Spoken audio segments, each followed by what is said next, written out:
All right, Meg, you ready to Leadership Corner? I'm excited to Leadership Corner. This is from one of our younger viewers, and she asks, I realized before it was announced that a colleague is about to be on extended leave, and I can see exactly the opening it'll create. I want to position myself for the work without being the person who circled before the news even broke. How do I do that? Ooh, first off, what a great thing to be thinking about. So, whether you're early in your career or been in your job a long time, I always encourage people to keep your head up and don't forget to pay attention to what's going on around you and in the organization, because that's where new opportunities show up. And if you're eager for either learning or opening up new opportunities, these are things that you have to be good at seeing the signal. So congratulations on being thoughtful in this way. I think there's a couple things early in your career.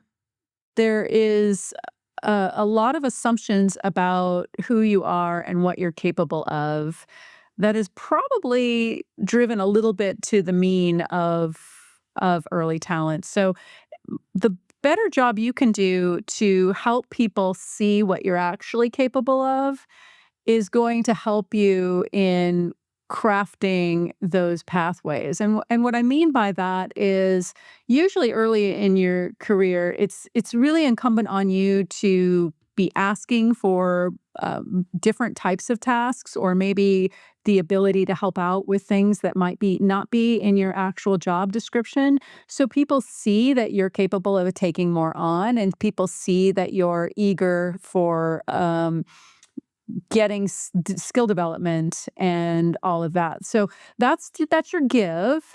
What you want when you start doing that kind of ask is think in terms of the organization and the both the organization's structure and network power and how information flows within the organization.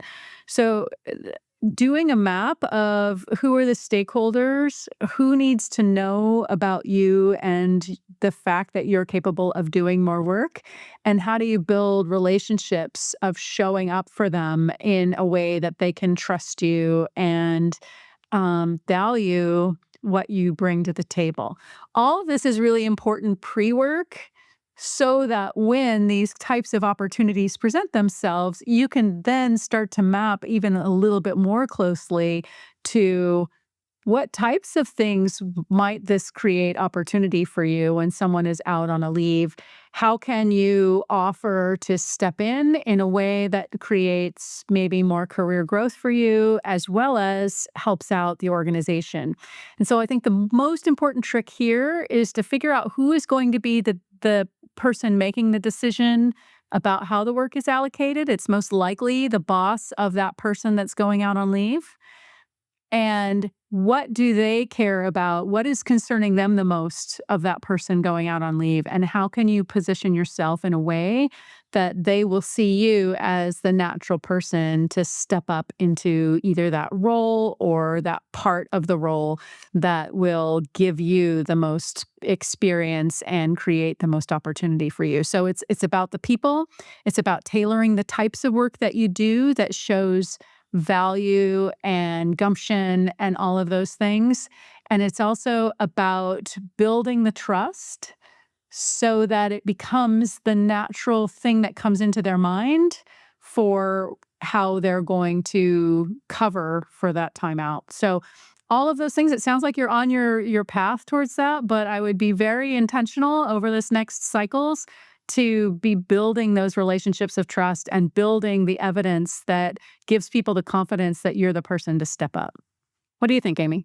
I love it. And how I would describe what you're saying is make your own luck. I feel like I was always very lucky in the opportunities that I got in my early career, but I feel like I made that luck to some degree. I want to expand on the kind of the pro-social angle. I think it's really important to, you know, really, really understand the person that's going on the leave and to focus on building the trust and lifting that person up as much as you can. And this is going to help you in so many ways. So first of all, Meg said that it's probably the person's boss who's going to make the decision, but not necessarily. A lot of the times it is the person who's going on leave who is going to make the decision, because the boss doesn't have time for that, and they ask this person who's really important to them to figure it out. And so that's a high likelihood. The second thing is that if you can really show that you're going to make things better for this person upon their return from being gone, then that's gold, right? That is, and not in a way that, like, you've taken their job because you've done so good, but that you make them look good, that you make the transition really easy, that you don't let anything fall apart while they're gone, but you also kind of lift up the work that they've done, and that when they return, they slide right back in and are in great shape. Because ultimately, what you want is you want for that person to get elevated. You want that person to be able to grow in their career and to get, something even bigger so that you can step up. So think about it from that perspective. Wisdom. That is so good. Well, Amy, I have to say that this has brought me a lot of joy. I had a lot going on in my head. It's always nice to connect with you and process it all, and it brings me a lot of calm to have had these conversations and help me crystallize my thoughts. So thank you so much Or for that. you filled me with so many things to think about, so many convergences. Oh my And gosh. oh my gosh, yes. That's been a very nice challenge for me as well as an outlet. I feel like I'm almost at my own convergence, my personal convergence of figuring out how to cope with what's going on right now because as you know I'm very vulnerable. The monitoring of the situation is like my default state and far too many situations to be monitored. So thank you, and thank you to our listeners who have helped us, who lift us up, and who are just bringing us joy all the time. We are really grateful for you. So let's invent the future together, everyone. I believe in us. Let's make every day count.